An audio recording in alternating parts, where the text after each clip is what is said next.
मैं आशा करता हूँ कि आज का दिन आपका शुभ गुजरे। चलिए शुरू करते हैं गणेश जी का नाम लेकर। ओम गणेशाय नमः। प्रणाम देशवासियों, मेरा नाम है आदित्य वर्धन पारिक और मैं आप सभी का स्वागत करता हूँ आपके और मेरे YouTube चैनल नॉलेज गिवर पर। दोस्तों, वीडियो शुरू करने से पहले मैं अपने चैनल के बारे में कुछ बताना चाहता हूँ। अगर आप किसी भी एग्ज़ाम की तैयारी कर रहे हैं, चाहे वो एग्ज़ाम यूपीएससी हो सकता है या फिर वो एग्ज़ाम स्टेट पीसीएस भी हो सकता है या फिर सीडीएस हो या फिर एसएससी ही क्यों ना हो, तो यह वीडियो आपके बहुत काम आने वाली है। दोस्तों, मुझे पता है कि स्टूडेंट्स का ज़्यादातर समय पढ़ाई के कंटेंट को व्यवस्थित करने या कलेक्ट करने में ही निकल जाता है। इसीलिए मैं ये वीडियो बनाता हूँ जिसमें मैं रोज़ 10 से 15 इम्पोर्टेंट एमसीक्यूज़ आपके सामने डिस्कस करता हूँ। इन वीडियोज़ में मैं न सिर्फ एमसीक्यू ही नहीं बल्कि उन एमसीक्यूज़ का 360 डिग्री पर्सपेक्टिव भी आपको बताता हूँ। दोस्तों, मैं वही चाहता हूँ जो कि हर एक यूट्यूबर आपसे चाहता है। अगर आपको मेरा काम पसंद आए तो कृपया करके इस चैनल को लाइक करें, शेयर करें, सब्सक्राइब करें और हो सके तो ज़्यादा से ज़्यादा इस वीडियो की रीच को पहुंचाएं, जिससे ना सिर्फ आपको बल्कि सब लोगों को पता चले इस चैनल के बारे में, सब लोगों की हेल्प हो सके। तो चलिए आपका ज़्यादा टाइम ना लेते हुए, ज़्यादा टाइम ना वेस्ट करते हुए, चलिए शुरू से शुरू करते हैं। आप अपनी स्क्रीन पर देख पा रहे हैं कि मैं जो कंटेंट बनाता हूँ वो मैं अलग अलग तरह से उठाता हूँ, like the Hindu newspaper, study IQ, दृष्टि आईएएस। अब स्टूडेंट्स अगर इन सबको एक दिन में पढ़ना चाहे तो मेरे हिसाब से द हिंदू न्यूज़पेपर पढ़ने में ही एक स्टूडेंट 1 से 1.5 घंटा लगा देता है। फिर स्टडी आईक्यू में हर दिन 15 से 20 वीडियोज़ अपलोड होती है, जिससे उसका पूरा दिन वेस्ट हो जाता है। तो आप अगर सिर्फ मेरा कंटेंट भी देख लेंगे तो मैं ये वादा करता हूँ आपसे कि आपका करंट अफेयर्स तो कहीं पर भी नहीं जाएगा। ध्यान रखिए, मैं वही करंट अफेयर्स डिस्कस करता हूँ जो कि डायरेक्ट रिलेटेड है। जो छोटे मोटे क्वेश्चंस है, कितने मर गए, कितने ख़त्म हुए, क्या हो गया, ये सब चीज़ें मैं डिस्कस नहीं करता हूँ। जो मेजर है, जो इम्पोर्टेंट है, जो आ सकती है, उसी पर ही मैं फोकस करता हूँ। वरना ऐसे तो भारत में हर दिन लाखों हज़ारों इवेंट्स होते हैं। आप अगर हर एक इवेंट को पढ़ने बैठेंगे तो आप यूपीएससी छोड़िए, आप 10th भी पास नहीं कर पाएंगे। चलिए, नीचे मैंने मेरी इंस्टाग्राम आईडी दे रखी है, आप वहाँ पर जाके भी मुझे फॉलो कर सकते हैं। और वीडियो देखने के बाद अगर आपको मेरा कंटेंट पसंद आए तो प्लीज़ लाइक, शेयर, सब्सक्राइब ज़रूर करें और घंटी ज़रूर दबाएं। तो चलिए शुरू करते हैं। क्वेश्चन नंबर फर्स्ट आपकी स्क्रीन के ऊपर, recently global methane climate and clean air forum 2022 is being held in which country. हाल ही में ही दोस्तों ग्लोबल मीथेन क्लाइमेट और क्लीन एयर फोरम हुआ है 2022 का। वो किस कंट्री के अंदर ऑर्गेनाइज किया गया है? तो इसका जो राइट आंसर है वो है ऑप्शन ए, यूएसए। ये क्वेश्चन दोस्तों आपके यूपीएससी एग्ज़ाम में पूछा जाने वाला क्वेश्चन है और नीचे मैंने आपको बेसिकली इमेज में भी समझा रखा है। ये जो इमेज है ये बेसिकली वॉशिंगटन डीसी की इमेज है, जहाँ पर ये global methane climate and clean air forum हुआ है। तो ध्यान रहेगा आपको, global methane climate and clean air forum 2022 जो है वो यूएसए के अंदर ऑर्गेनाइज किया गया। अब कहाँ पर ऑर्गेनाइज किया गया है ये इतना इम्पोर्टेंट नहीं है। इम्पोर्टेंट अपने लिए क्या है, ये है कि ये जो GMCCA फोरम हुआ है इसका क्या मेन एम है। इसका एम है discuss the opportunities to protect the climate, special focus on methane by adhering to global methane pledge. दोस्तों, ये जो global methane climate and clean air forum हुआ है, इस फोरम के मेन ऑब्जेक्टिव ये है कि जो ग्लोबल मीथेन प्लेज के जो ऑब्जेक्टिव्स है उन पर एडहेर किया जाए। स्पेशल फोकस किया जाए जिसकी वजह से मीथेन का जो एमिशन है उसको हम कम कर सकें। This forum is a joint event sponsored by the global methane initiative. अब दोस्तों मैंने आपको नीचे देख रहे होंगे आप most important points about global methane initiative. GMI या ग्लोबल मीथेन इनिशिएटिव के रिगार्डिंग जो मोस्ट इम्पॉर्टेंट पॉइंट्स है वो मैंने नीचे डिस्कस कर रखे हैं। Global methane initiative is an international public private partnership. Global methane initiative एक पब्लिक प्राइवेट पार्टनरशिप है। पब्लिक प्राइवेट पार्टनरशिप का मतलब क्या होता है? पब्लिक प्राइवेट पार्टनरशिप का मतलब ये होता है कि इसके अंदर जो प्राइवेट इंस्टीट्यूशंस का भी रोल है, इसके अंदर एनजीओज का भी रोल है, इसके अंदर जो कंपनियां हैं उनका रोल है, इसके अंदर जो गवर्नमेंट है उनका रोल है, पब्लिक सेक्टर अंडरटेकिंग्स का भी इसमें इम्पोर्टेंट रोल है। Now global methane initiative its focus on to reduce methane gas emission, ये मैं आपको पहले भी समझा चुका हूँ। Global methane initiative its focus on to use methane as a clean energy source. It was founded in 2004 and its headquartered is located at USA. Guys ये बहुत इंपॉर्टेंट क्वेश्चन है कि GMCCA फोरम का जो हेडक्वार्टर है वो कहाँ पर है? वो है यूनाइटेड स्टेट्स ऑफ अमेरिका में। नाउ यूपीएससी आपके साथ खेल ऐसे खेल सकती है कि हो सकता है वो ऑप्शन में ये दे दे, is India is a partner member to global methane initiative. तो इसका जो राइट आंसर है वो है yes, India is also a partner member to global methane initiative. Note, मेरी क्लास में नोट जहाँ पर भी आपको दिखे तो आपको तुरंत कॉपी में नोट डाउन कर लेना है कि वो point most important point. Note में मैंने दे रखा है कि target of global methane initiative is to reduce methane gas emission 30% from 2020 levels by 2030। अब मैं आपको आसान से शब्दों में समझाऊं अगर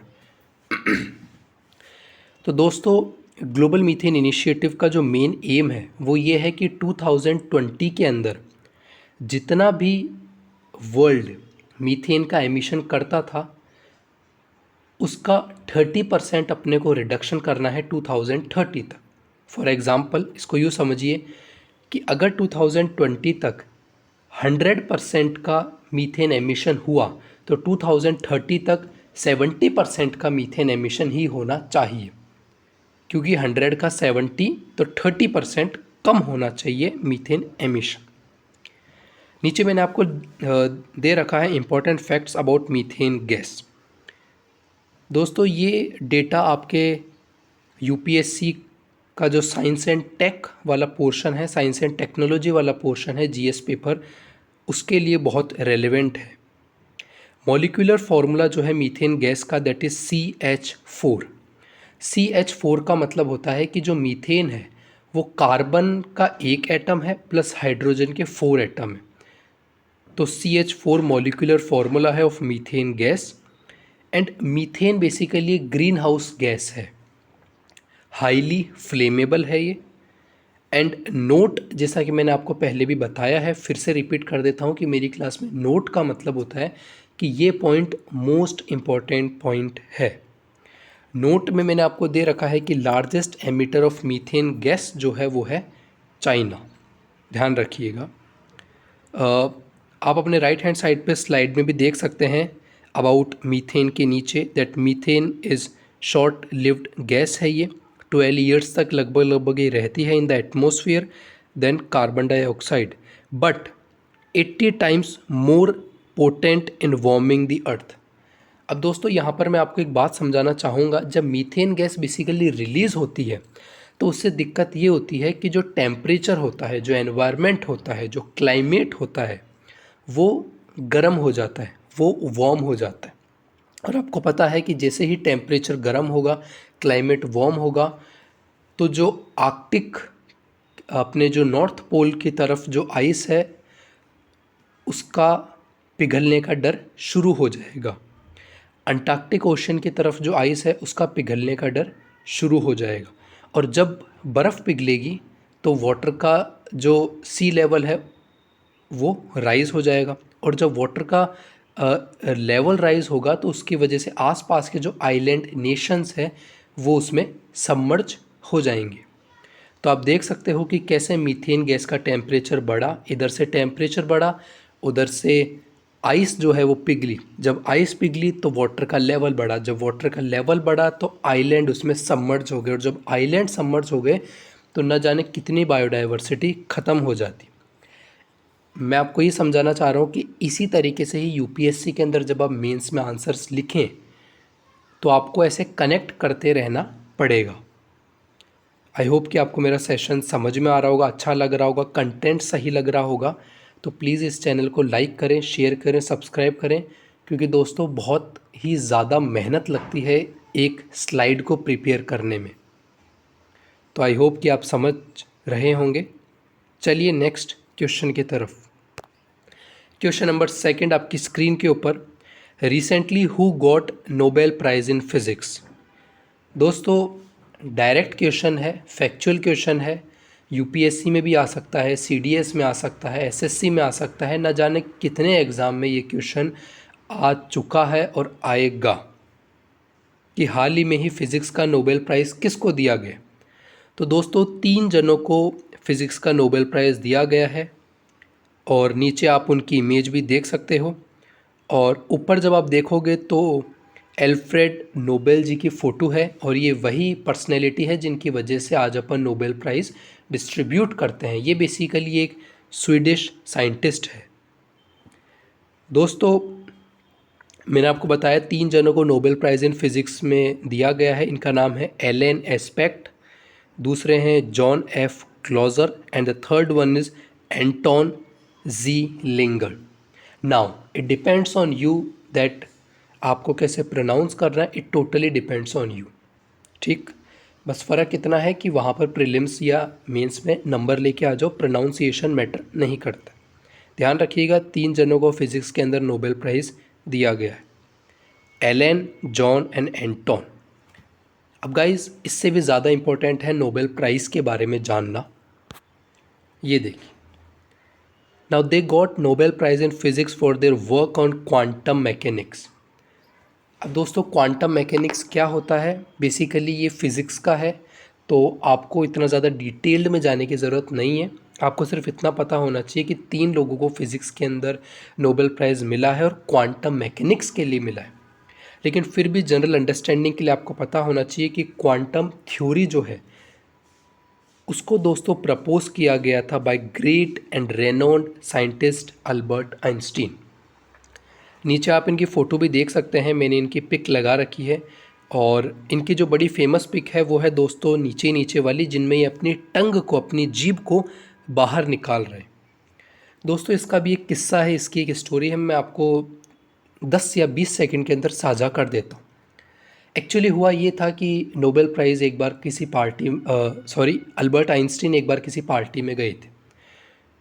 तो ये बेसिकली फ़ोटो ये नहीं खिंचाना चाहते थे, लेकिन कैमरामैन बार बार इनकी तरफ कैमरा लेकर आ रहा था।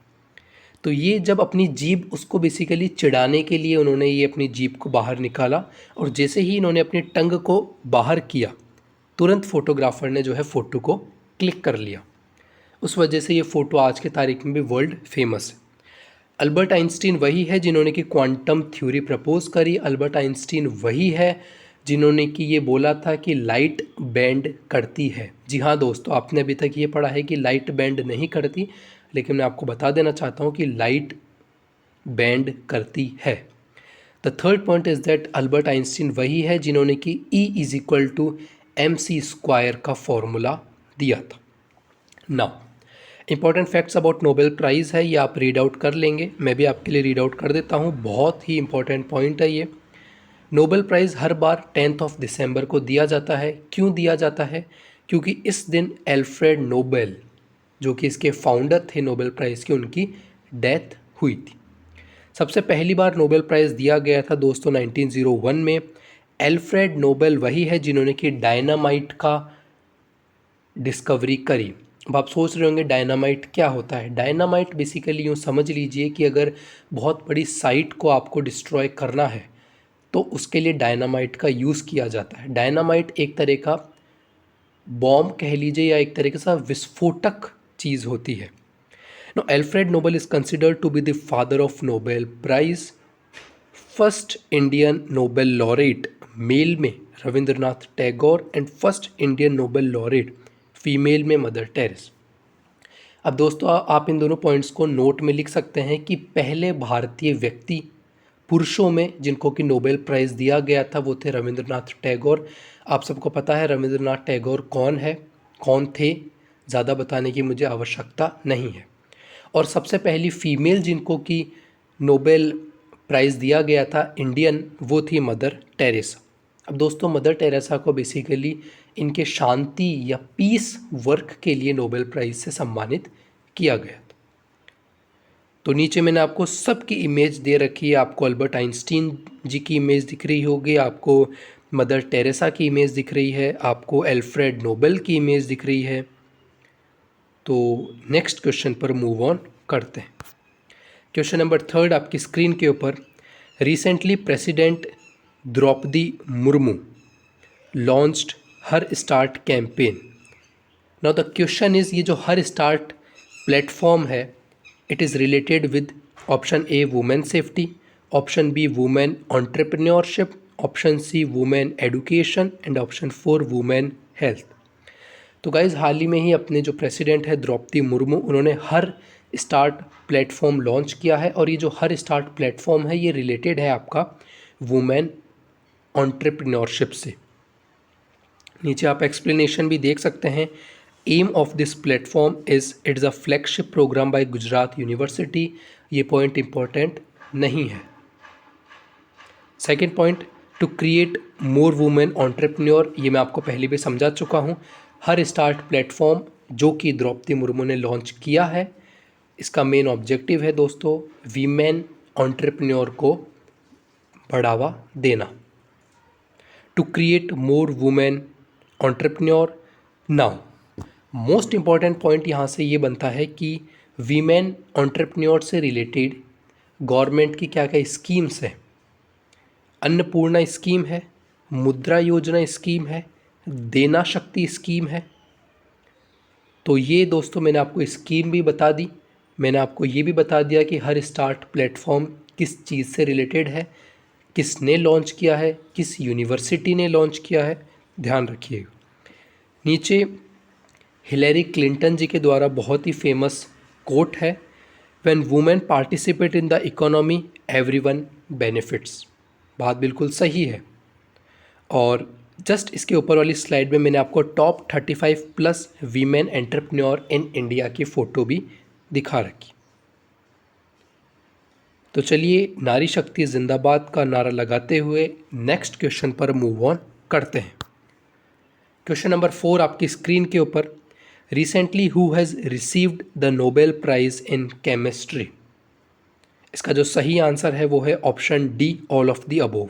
हाल ही में ही दोस्तों 3 जनों को नोबेल प्राइज़ केमिस्ट्री के अंदर दिया गया है। इनका नाम है Caroline are Bertozzi, Mortein Meldal and the third one is के बेरी शार्पलेस।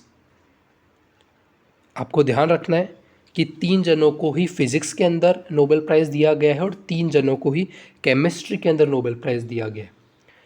और दोस्तों मेडिसिन के अंदर भी नोबेल प्राइज़ दिया गया है। ये आपको मेरे को कमेंट सेक्शन में बताना है कि किस पर्सनैलिटी को नोबेल प्राइज़ इन मेडिसिन दिया गया है, क्योंकि कल की वीडियो में मैंने आपको अच्छे से एक्सप्लेन किया था। इसके साथ ही साथ आपको मेरे को कमेंट बॉक्स में ये भी बताना है कि जिन पर्सनैलिटी को नोबेल प्राइज़ इन मेडिसिन दिया गया है वो बेसिकली किस वर्क के लिए उनको दिया गया, ऐसा उन्होंने क्या काम किया है जिनकी वजह से उनको नोबेल प्राइज़ इन मेडिसिन मिला है। एक्सप्लेनेशन देखते हैं। They got Nobel prize in chemistry for their work in hydrogen reactions and in click chemistry. दोस्तों इन 3 जनों को Nobel prize in chemistry basically hydrogen reaction के लिए और क्लिक केमिस्ट्री के लिए दिया गया। क्लिक केमिस्ट्री आसान से शब्दों के अंदर आप यूँ समझ लीजिए कि जब छोटे छोटे एटम्स या छोटे छोटे अणु जब एक दूसरे से मर्ज होते हैं और जब वो एक बिग एटम का फॉर्मेशन करते हैं, तब अपन इस प्रोसेस को बेसिकली क्लिक केमिस्ट्री कहते हैं। तो ये पॉइंट आप नोट डाल के लिख लीजिएगा या स्टार मार्क करके लिख लीजिएगा।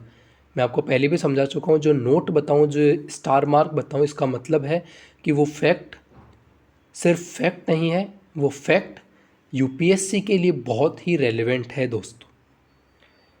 तो चलिए आगे बढ़ते हैं। क्वेश्चन नंबर 5 आपकी स्क्रीन के ऊपर, in which country RuPay debit card recently launched by NPCI. हाल ही में ही रुपे डेबिट कार्ड एनपीसीआई ने किस कंट्री के अंदर लॉन्च किया है। Option A Oman, option B USA, option C UK, option D Sri Lanka.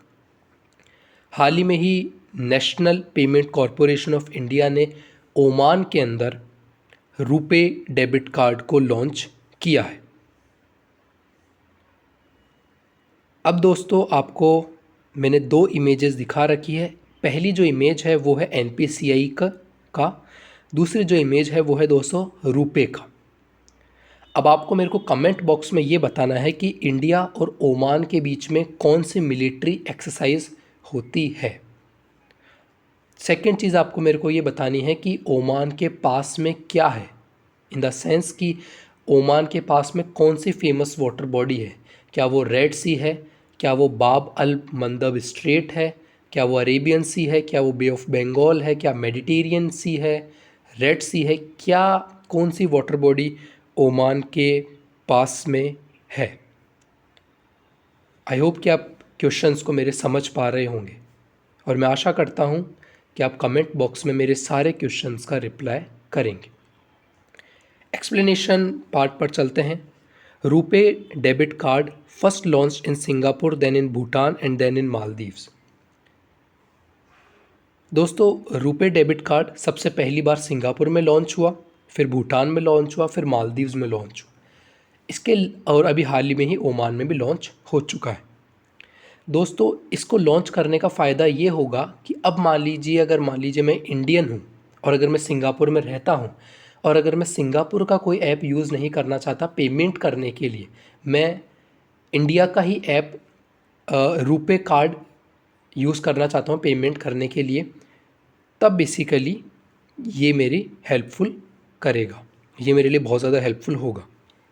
Now RuPay card launch in 2014 in India, direct factual question है ये। It is a payment gateway by which we can make payment. अब दोस्तों सिर्फ अपनी गाड़ी यहाँ तक ही नहीं रुकनी चाहिए, अपने को ये भी पता होना चाहिए कि national Payment Corporation of India basically क्या है।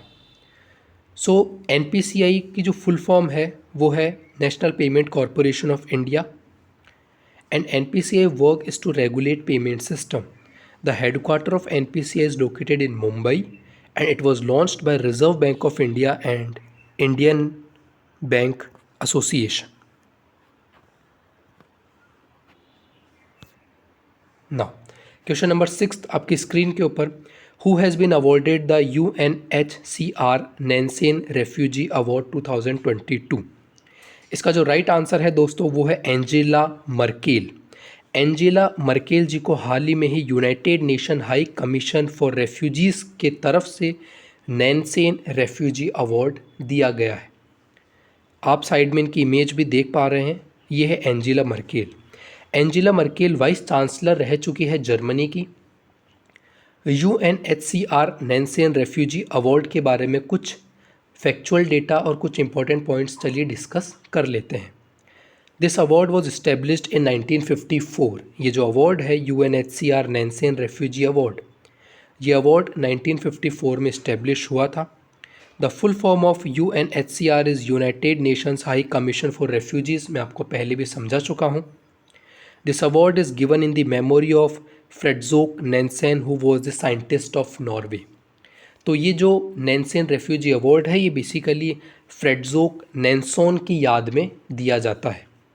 Now it is a UN refugee agency which is headquartered at Geneva Switzerland. Most important point है ये दोस्तों, क्योंकि यूएनएचसीआर जो है वो यूएन की एक एजेंसी है और बहुत बार यूपीएससी के अंदर क्वेश्चन भी बन जाता है कि किस एजेंसी का कहाँ पर हेडक्वार्टर है। तो यूएनएचसीआर का हेडक्वार्टर लोकेटेड है जिनेवा में, स्विट्ज़रलैंड में।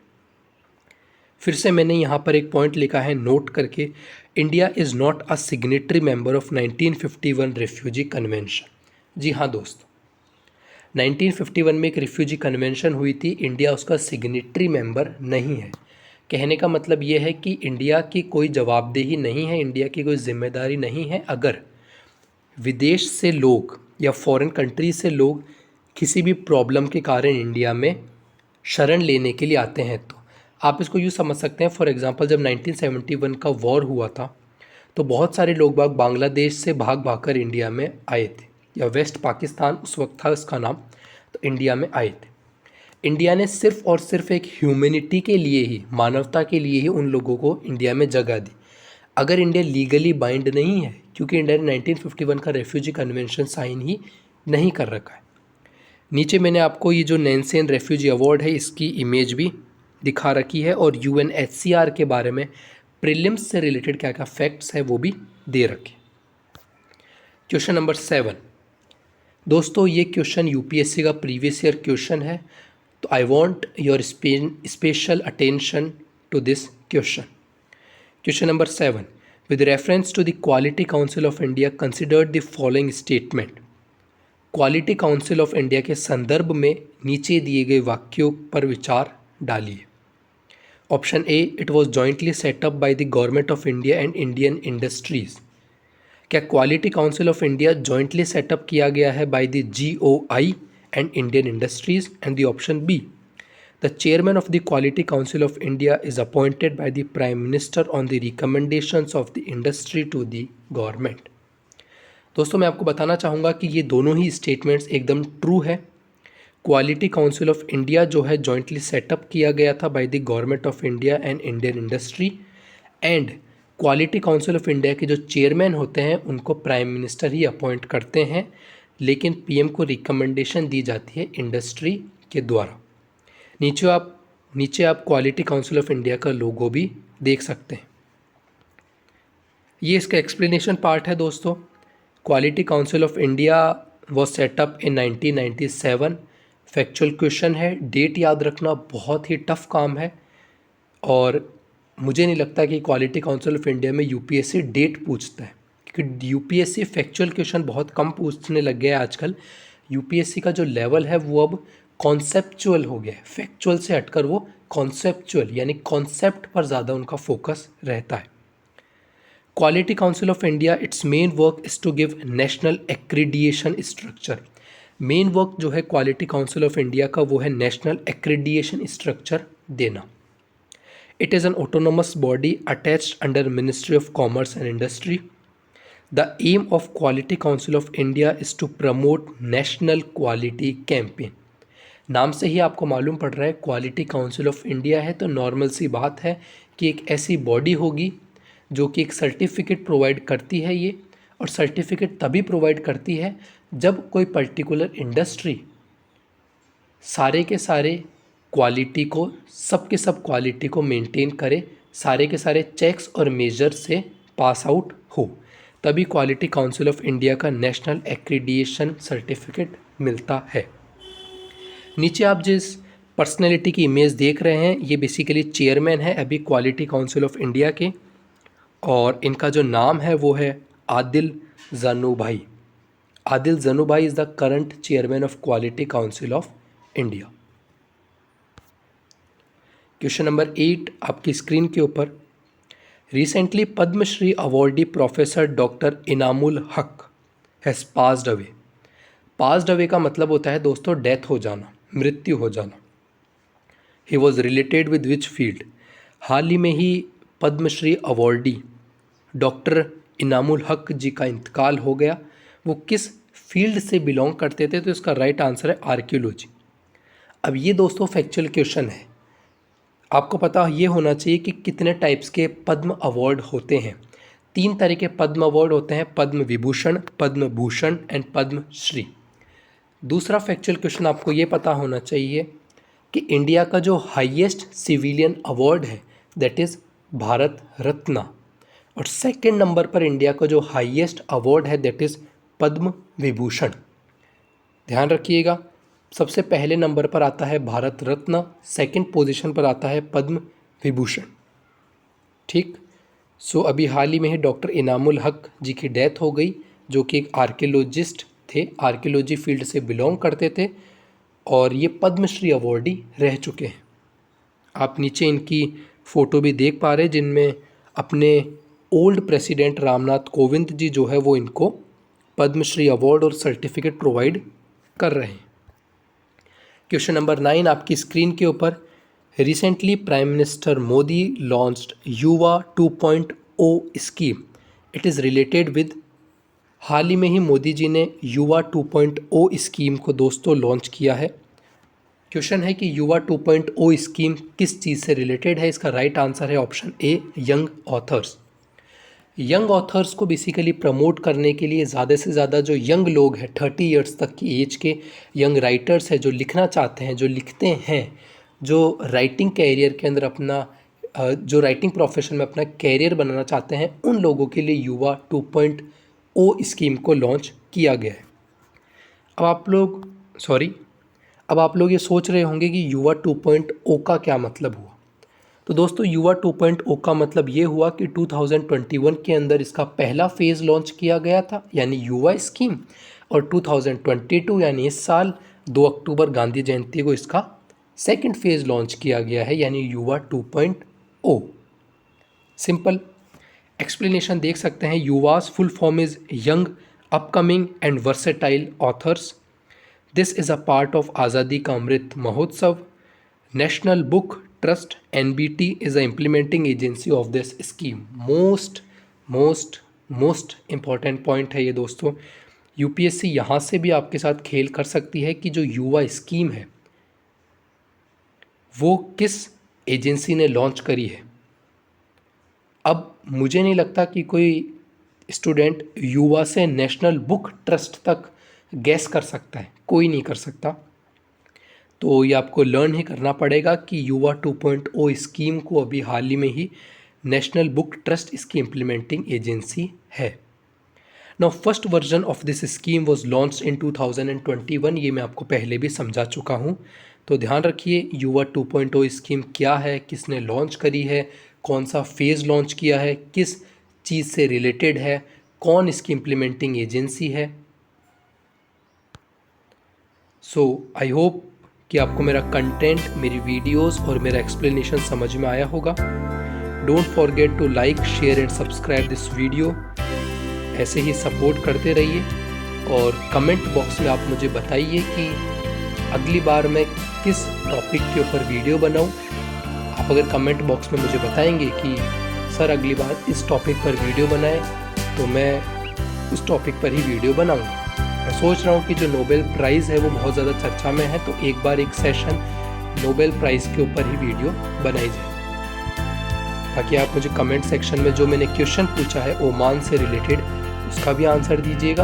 ओमान से रिलेटेड उससे पहले भी मैंने क्वेश्चन पूछा है, उसका भी आंसर दीजिएगा। कमेंट सेक्शन में बताइएगा कि अगला वीडियो किस टॉपिक पर बनाऊँ। PDF का लिंक मैं आपको कमेंट बॉक्स में डाल दूंगा। इस वीडियो को लाइक करें, शेयर करें, सब्सक्राइब करें।